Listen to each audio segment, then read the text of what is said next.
자, 우리 옆에 분들과 다시 한번 인사하겠습니다. 오늘 정말 잘 오셨습니다.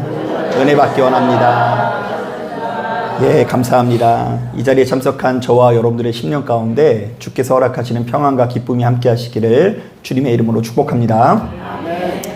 자, 우리는 지난 시간 말씀이신 하나님과 말씀이 육신이 되어 이 땅에 오신 예수 그리스도에 대해서 살펴보았는데요. 자, 그러니까 지금까지 우리들의 시선은 땅이 아니라 하늘에 머물러 있었다고 해도 과언이 아닙니다. 자, 그런데 바로 이런 상황 속에서 요한복음의 기자는 갑자기 그 시선을 돌려서 이 땅을 향하는데요. 이른바 세례 요한이라는 사람의 행보를 주목하면서 그가 이 땅에 오실 왕의 행차를 준비하는 사람이라고 소개하고 있습니다. 자, 사실 당시 시대 가운데 이 세례 요한의 사역은 이 몹시도 특별한 구석이 있었는데요. 자, 그것은 크게 세 가지로 요약해 볼 수 있습니다.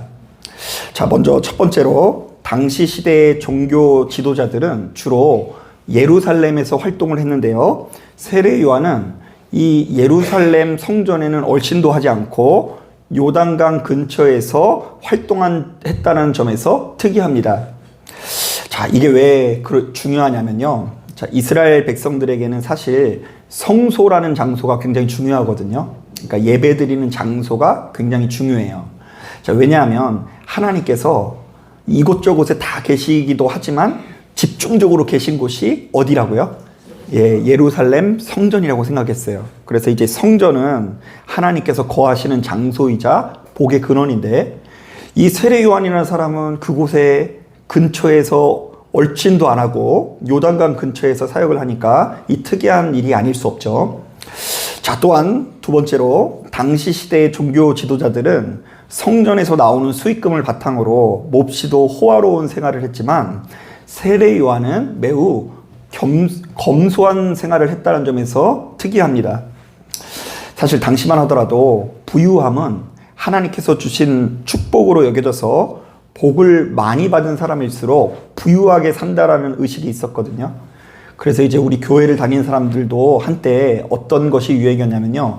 여러분, 예수 믿는 사람들이 좋은 차 타고 다녀야 돼요? 아니면 안 좋은 차 타고 다녀야 돼요? 네, 좋은 차 타고 다녀야 된다고 배웠죠.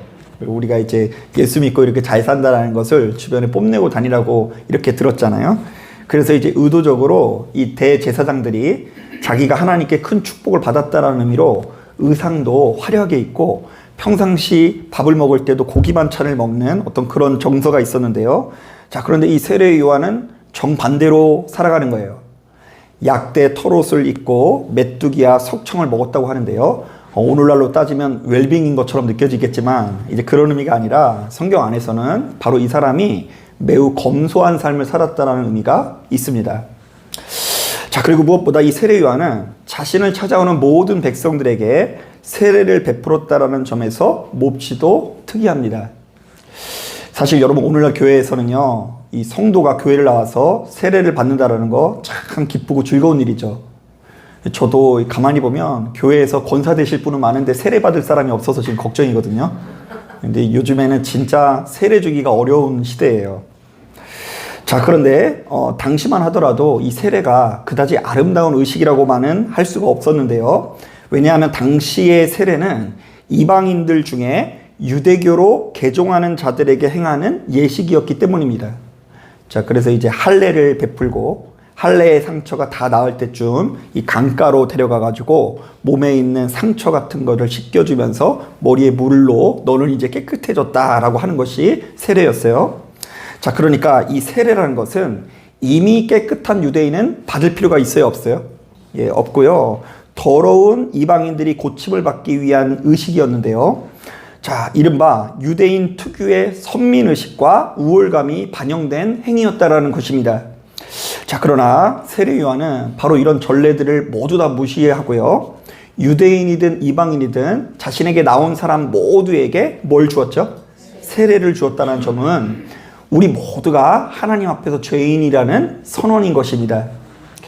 자, 그런데 바로 이런 세례 요한의 행보가 당시 시대의 사람들에게 꽤 큰 반향을 일으켰던 것 같아요. 자, 그 당시 사람들이 어쩌면 이렇게 이단이 나타났을까 이런 반응을 보이지 않고요. 꽤 많은 사람들이 요한에게 가서 세례를 받고요. 꽤 많은 사람들이 심지어 이 요한의 제자가 되기도 합니다. 자, 그러자 위기감을 느낀 이 예루살렘의 위정자들이 사람을 보내어서 그가 어떤 사람인지를 조사하기 시작하는데요. 자, 19절부터 22절을 보니까 이런 질문들을 쏟아냅니다. 도대체 너의 정체는 무엇인가? 성경을 통해 진즉부터 약속된 메시아 그리스도인가? 아니면 성경을 통해 약속되어져 있는 엘리야인가? 아니면 성경을 통해 진즉부터 약속되어져 있는 그 선지자인가? 이렇게 질문을 합니다. 자, 이것에 대해서 약간의 설명이 필요할 것 같은데요. 자, 우리가 사실 구약 성경을 꼼꼼히 묵상해 보면 거듭해서 여호와의 날과 시온의 회복에 대한 예언이 나오거든요. 여러분, 지난주 금요일 날 예배드리러 나오신 분은 무슨 얘기인지 알겠죠? 그래서 자주 나오시는 게 중요해요.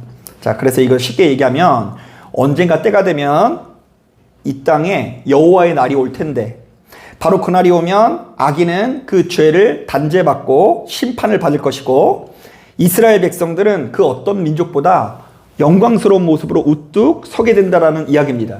자, 그러니까 이스라엘 백성들 입장에서는 이 땅에 뭐가 오길 바랬어요? 여호와의 날이 오기를 바랬던 거예요.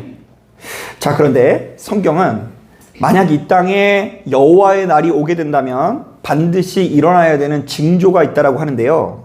자, 먼저 말라기 4장 5절을 보니까 이 땅에 크고 두려운 날이 오기 전에는 엘리야와 같은 선지자가 나타나게 될 거라고 예언되어 있고요.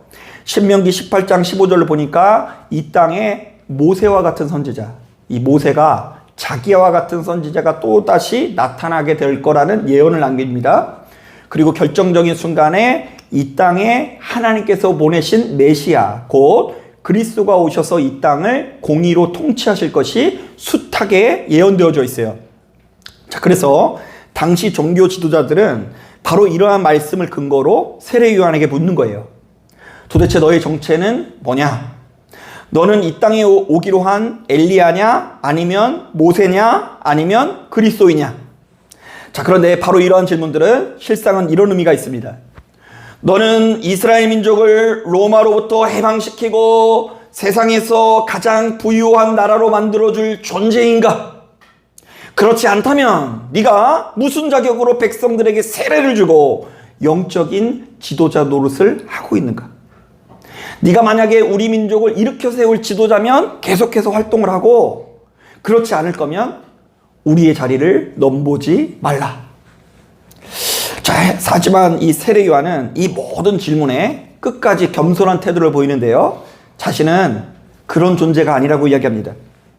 자, 그리고 23절을 보니까 자기 자신이 하나님 앞에 이런 역할을 하는 사람이라고 이야기하는데요. 자, 우리 다 같이 23절 말씀 같이 한번 읽어보겠습니다. 23절 시작. 이르되 나는 선지자 이사야의 말과 같이 주의 길을 곧게 하라고 광야에서 외치는 자의 소리로다 하니라.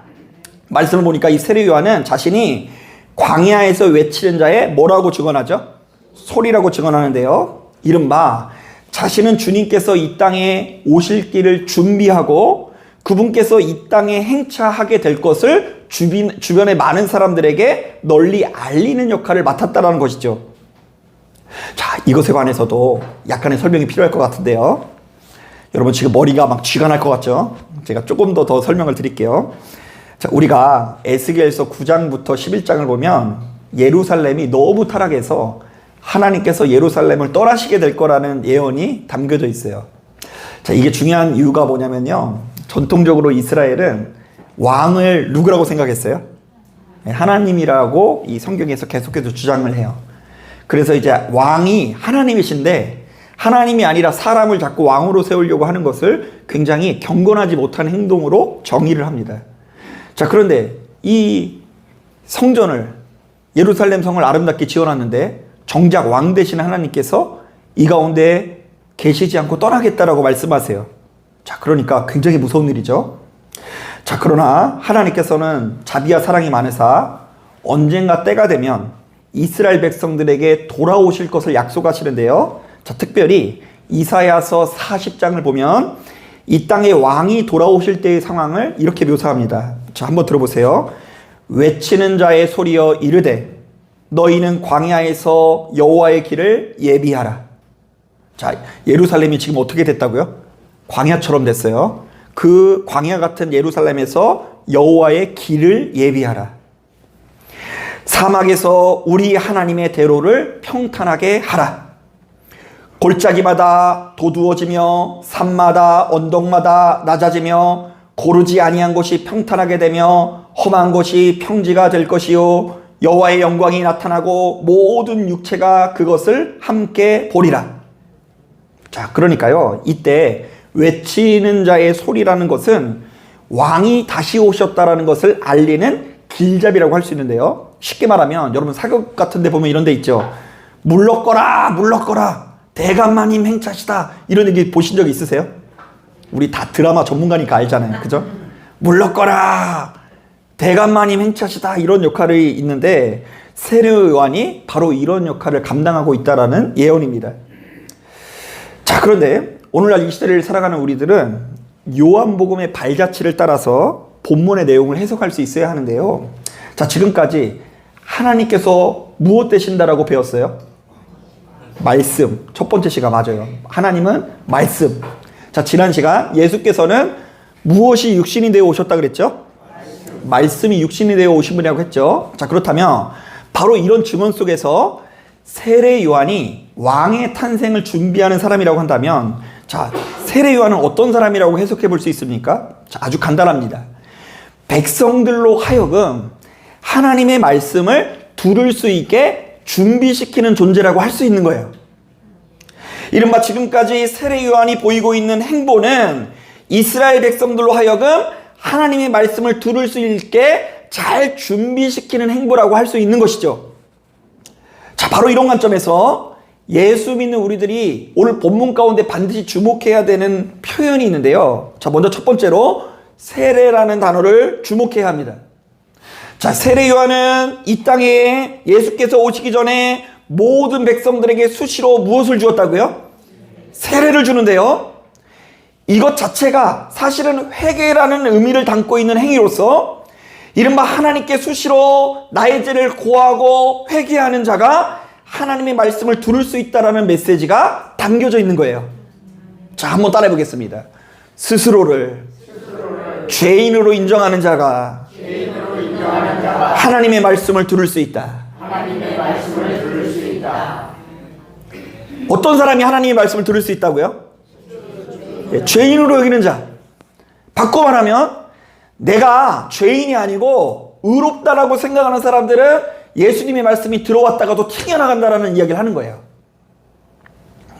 자, 그리고 두 번째로 우리는 이 본문 가운데 계속해서 담겨져 있는 나는 아니다라는 표현에 주목해야 돼요.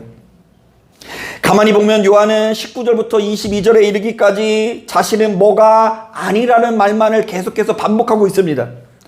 나는 그리스도도 아니고 엘리야도 아니고 선지자도 아니고 그저 이 땅에 왕이 탄생하셨다라는 것을 주변 사람들에게 알리는 소리에 불과하다.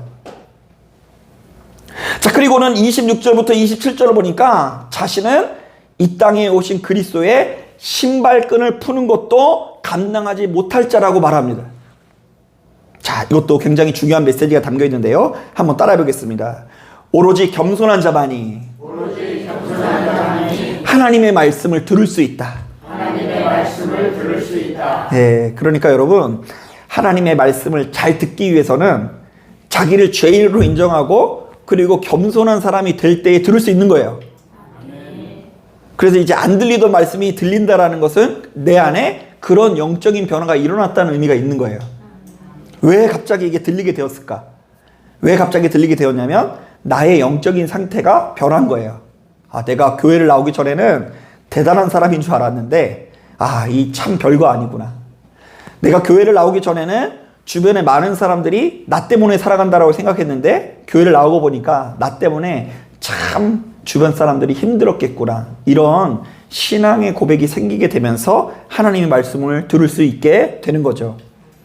자, 그러니까 여기까지의 내용을 종합해 볼 때 하나님께서는 철저히 낮은 자의 하나님이라고 할 수 있는데요, 이른바 자기 자신을 크고 대단한 자로 여기는 자가 주님의 말씀을 마음으로 받아들일 수는 없고, 오로지 자기 자신을 작고 초라한 자들로 여기는 자들만이 예수를 제대로 알아보고 영접할 수 있다는 이야기입니다. 그래서 희한하게 가만히 보면 이 성도님들이 형통할 때 은혜를 받는 것 같아요? 아니면 좀 어려울 때 은혜를 받는 것 같으세요? 어려울 때, 마음이 휑할 때, 뭔가 세상에서 큰 상처를 받고 아픔이 많은 사람, 한이 많은 사람들이 기도를 잘하는 경우가 많이 있어요. 자, 여러분, 그런데 바로 이런 점에서 이 성경의 메시지를 보면 참 의미 있는 이야기가 많은데요. 자, 저는 바로 이런 점에서 중요한 말씀이 마가복음 10장에 나온다라고 보는데요. 그 마가복음 10장에 보면 한 청년이 우리 예수님께 찾아와서 이런 질문을 합니다. 선한 선생님이요, 내가 무엇을 하여야 영생을 얻으리이까? 여러분, 오늘날 우리들 입장에서 보았을 때는 이런 청년이 있으면 참 대단하게 느껴지죠. 청년의 때는 취업의 문제, 결혼 문제, 이성관계 문제 이런 거 가지고 고민을 해야지 얘가 뭘 물어보고 있다고요? 영생에 관한 문제를 물어본다면 우리는 그 누구든 간에 칭찬을 해줄 수도 있고요. 좀 어떤 분들은 지갑을 열어가지고 좀 이렇게 용돈을 줄 수도 있을 것 같아요. 자, 그런데 우리 예수께서는 이 청년을 보자마자 아주 이상한 말씀을 하시면서 청년의 길을 죽이십니다. 자, 뭐라고 하시는지 들어보세요. 하나님 한 분 외에는 선한 사람이 없다. 의인은 없나니 하나도 없다라는 것을 기억하라. 너는 하나님의 말씀을 어려서부터 다 지켜왔다라고 고백하지만 실제로는 그렇지 않다. 실제로 네가 하나님의 말씀에 순종을 하는지 순종하지 않았는지 확인을 한번 해볼까? 내게 있는 것을 다 팔아 가난한 자들에게 주라. 그랬더니 이 청년이 순종을 했을까요? 못했을까요? 예, 못해요. 청년이 재물이 너무 많아서 슬픈 기색을 띠고 근심하며 돌아갔다고 하는데요. 바로 이 청년은 자신의 말처럼 하나님의 명령이라고 한다면, 옳은 이야기라고 한다면 무조건 순종하는 자가 아니라 조금도 양보하지 못하고 지키지 못하는 자였다는 것이 드러납니다. 자, 여러분 오해하지 마세요. 지금 이 말씀은 돈이 무조건 나쁘다라는 말씀이 아니라 자신은 아주 어려서부터 하나님의 말씀대로 살아왔다라는 이 청년의 교만을 깨트리는 말씀인데요. 이른바 사람이 영생을 얻기 위해서는 그 어떤 경우에도 하나님과 사람 앞에서 겸손한 태도를 보여야 한다라는 이야기인 거죠. 자, 그런데 이게 정말 쉬운 일은 아닙니다. 가만히 보면 예수님을 가까이 하는 사람일수록 정말로 자기를 죄인이라고 고백할 것 같아요? 의인이라고 고백할 것 같아요? 의인으로 고백하는 경우가 굉장히 많아요. 실제로 마태복음 26장을 보니까 예수께서 자비와 사랑이 많으사 자신을 배반한 제자들을 좋은 곳으로 인도하시는 장면이 나옵니다. 예수께서 이미 누가 배신할 것을 알고 있어요. 그래서 배신하지 말라고 말씀을 합니다.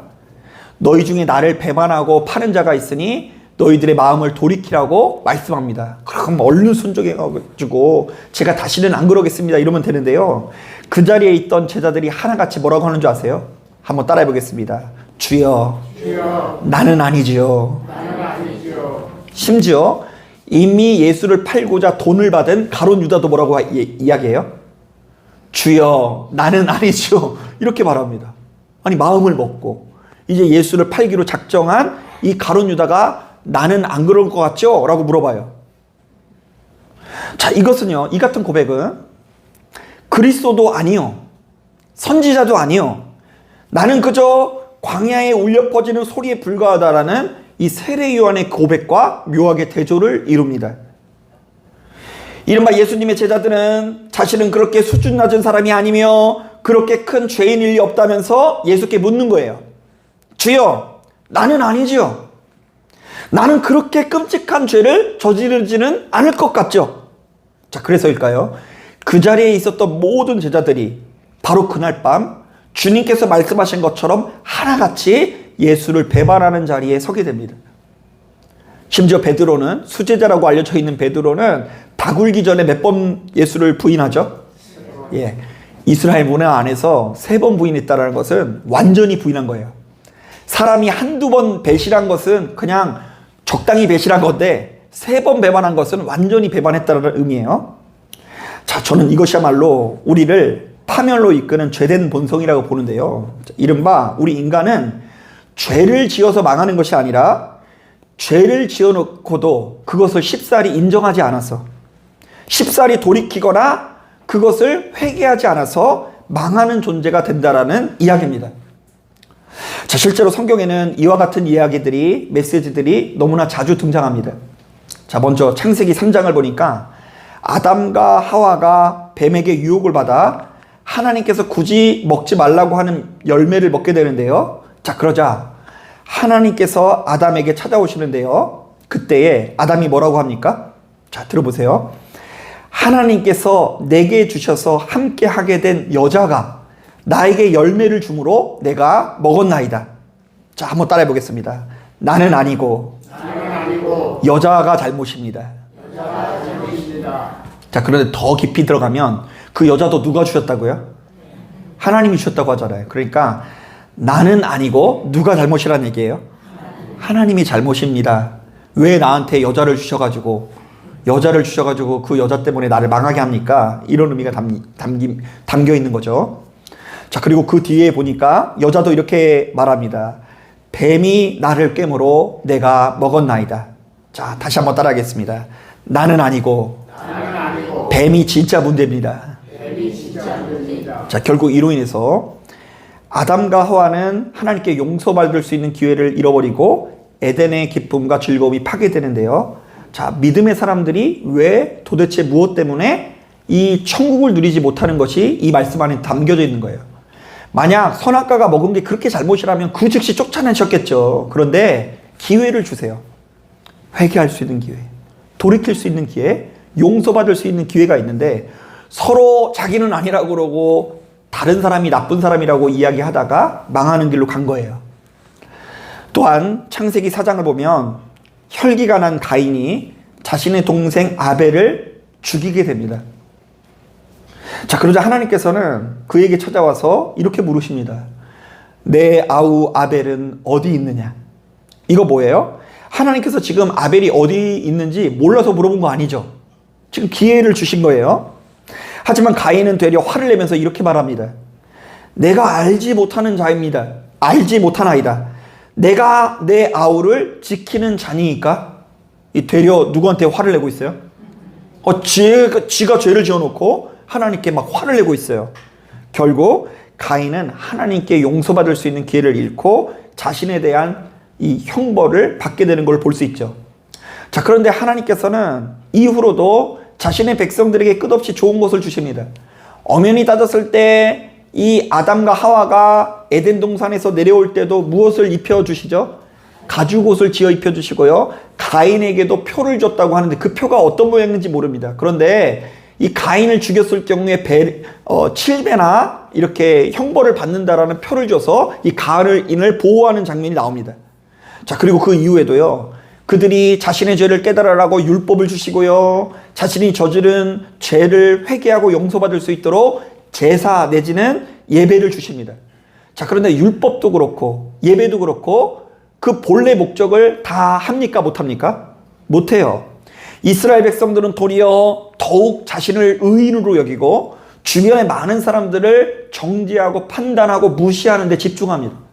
사마리아 사람들을 무시하고 이방인들을 배척하고 오로지 자신들만이 아브라함의 자손이요 구원받은 자로 여겼다라는 것입니다. 자, 그런데 멀리 갈 필요도 없이 제가 목회하면서 보니까 사람들이 정작 하나님의 말씀을 너무나 가까이 하면서도 그것을 자기 자신에게 적용시키는 것은 정말 흔치 않는 작용 같아요. 그렇다 보니 맨날 하나님 말씀 듣고도 다들 뭐라고 하는 줄 아세요?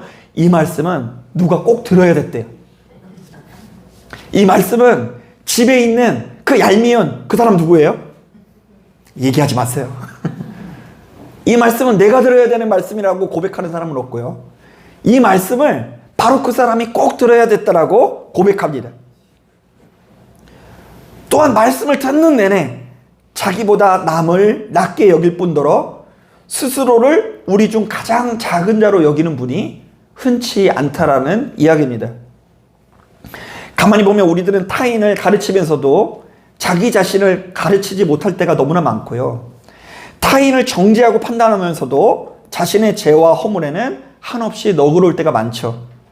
자, 그러나 영적으로 볼 때 성도가 자기 자신의 죄와 허물에 대해서 뻣뻣한 태도를 보이는 것만큼 위험한 일은 없습니다. 여러분, 이런 점에서 굉장히 유명한 예화 하나를 소개하고자 합니다. 자, 어느 지혜로운 랍비에게 두 여인이 찾아왔습니다. 자, 한 여인은 자기는 큰 죄를 저지른 여인이라고 하면서 하염없이 눈물을 흘렸고요. 또 한 여인은 자기는 그렇게 큰 죄를 지지 않았지만 자질구레한 잘못이 참 많다라고 고백을 합니다. 자, 여러분, 이 두 가지 중에 어느 쪽인 것 같으세요? 나는 큰 죄를 지은 사람 같아요? 아니면 자질구레한 죄를 많이 지은 사람 같으세요? 잘 모르겠죠. 자, 그러자 지혜로운 노인이 큰 죄를 지었다고 하는 여인에게는 당신이 들 수 있는 가장 큰 돌덩이를 가져오라고 시킵니다. 그리고 자질구레한 잘못이 있다고 대답한 여인에게는 잔 돌멩이를 치마폭에 가득 주워오라고 이렇게 시킵니다. 그래서 한참 후에 두 여인이 그 랍비가 시키는 대로 이렇게 그 돌들을 가져왔어요. 자, 그런데 그 돌을 가져오자마자 그 랍비가 또 이렇게 말합니다. 미안하지만 이번에는 그 돌덩이들을 제자리에 갖다 놓으시오. 이렇게 얘기를 했대요. 자, 그랬더니 큰 바윗돌을 가져온 여인은요, 제자리를 찾았을까요? 못 찾았을까요? 네, 찾았어요. 어딘지 알죠? 큰 거니까. 그런데 작은 죄를 저질렀다고 말하는 그 여인은요, 치마폭에 가득 주워온 조약돌을 원래 자리로 갖다 놓지 못했다고 합니다. 자, 이때 노인은 그 여인을 향해 이렇게 말합니다. 살아가면서 죄를 범하고 사는 것이 바로 이와 같습니다. 큰 돌을 가져온 여인은 그 돌을 어디서 가져왔는지 분명히 기억하기 때문에 쉽사리 자리를 찾아 다시 놓고 올 수가 있었지만, 반면에 당신은 가져온 작은 돌이 너무 많아 어디서 주워왔는지 제자리를 기억하지 못하지요. 그러므로 늘 겸손한 마음으로 회개하는 자세가 필요합니다. 스스로가 큰 죄인임을 인정하는 자는 만회할 수 있고, 인정하지 않는 자는 만회할 수도 없고 개선할 수도 없습니다. 자, 그러니까 하나님의 말씀은 내 주변에 있는 누군가를 가르치거나 통제하기 위한 도구가 아니라 사실은 누구를 가르치고 통제하는 도구라고요? 나를 가르치고 통제하는 도구여야 합니다. 이른바 하나님의 말씀은 우리로 하여금 늘상 자기 자신의 실체를 깨닫게 하여 겸손 위에 겸손을 누리게 해야 되고요, 은혜 위에 은혜를 누리게 해야 될 줄로 믿습니다. 여러분, 가만히 보면 이 세상의 사람들도 겸손해야 된다라는 이야기 해요, 안 해요? 해요. 그렇다 보니까 진짜 여러분 조심해야 되는 게 뭐냐면요, 이 세상을 살아가는 사람들 중에서도 좀 무엇인가를 깨우치는 분은요, 우리 앞에서 다른 사람 험담 절대 안 해요. 그리고 우리가 막상 다른 사람 험담을 하잖아요. 그러면 그 사람을 거리를 둬요. 왠지 아세요? 저렇게 내 앞에서 누구 험담하는 거 보니까 나 없을 때 저 사람이 어떻게 할 것 같다고요? 내 욕도 할 사람이다. 이렇게 해서 거리를 둬요. 여러분, 세상에서 지혜로운 사람도 겸손하고자 노력하고, 세상의 사람들도 무엇이 더러운지 무엇이 깨끗한지를 분별하면서 이렇게 지혜로운 태도를 보이는데, 우리는 보통 겸손이 아니라 어떤 겸손이요? 겸손 위에 겸손을 누려야 되고요, 은혜 위에 은혜를 누려야 될 줄로 믿습니다. 자, 사랑하는 여러분, 우리가 예수를 믿되 잘 믿어야 되는데요, 예수 그리스도께서 짊어지신 십자가를 보면서 사도 바울처럼 나야말로 죄인 중에 괴수입니다라고 고백하는 사람에게는 예수님의 십자가가 곧 누구의 십자가가 될까요? 나의 십자가가 되어 우리로 하여금 천국을 누리게 할 것입니다. 하지만 매 순간 하나님, 나는 아니지요. 나는 죄인이 아니고 내 옆에 있는 사람이 죄인이지요. 나는 기도하는 사람이고 영적인 사람이고 하나님께서 기뻐하는 사람이고 나는 잘못한 것이 하나도 없고 오로지 내 주변에 있는 아무개가 참 형편없는 사람이죠 라고 말하는 사람은 예수님의 십자가가 참 고고해 보여도 나의 십자가가 될 수가 없는 것입니다. 여러분 가만히 보면 교회가 망하는 것은 이 교회 안에 죄인들이 많이 모여서 망하는 것이 아니라 누가 많이 모일 때 망한다고요? 의인들이 많이 모이니까 망한 거예요. 여러분 우리 가정이 이 평화를 이루지 못하고 전쟁 가운데 머무는 것은 우리 가정에 죄인이 많아서가 아니라 어떤 사람이 많아서라고요? 의인이 많아서예요. 그래서 여러분 진짜 위험한 게 뭐냐면 그저 기도만 하는 사람이 많은 것이 무서운 거예요. 기도를 통해 은혜를 누리는 사람이 많아야지 그냥 기도만 많이 하는 사람이 되면 우리가 모인 장소가 의인들의 모임이 되기 십상인 것입니다. 사랑하는 여러분, 우리는 은혜 위에 은혜를 누려야 되고 하나님께서 허락하시는 겸손 위에 겸손을 누려야 됩니다. 우리는 가지고 있는 본성상 눈가기가 쉽게 어두워져서 다른 사람들은 다 날카롭게 정확하게 심리를 꿰뚫으면서 정작 자기 자신을 발견하지 못하고 자기 자신을 제대로 알지 못하는 경우가 많이 있습니다. 자, 그러나 자기 자신의 죄와 허물을 발견하지 못하는 자, 자기 자신이 얼마나 하나님 앞에 큰 죄인인지를 깨닫지 못하는 자는 하나님의 말씀을 들을 수 없고 들을 수 없기 때문에 믿음이 자라나지 못하고 우리 이 땅을 다스리는 하나님과 예수님의 통치를 받아들일 수 없다는 걸 기억하시고 시간이 흐를수록 예수 그리스도의 십자가가 여러분들의 십자가가 되어지기를 주님의 이름으로 축복합니다. 자, 기도하겠습니다.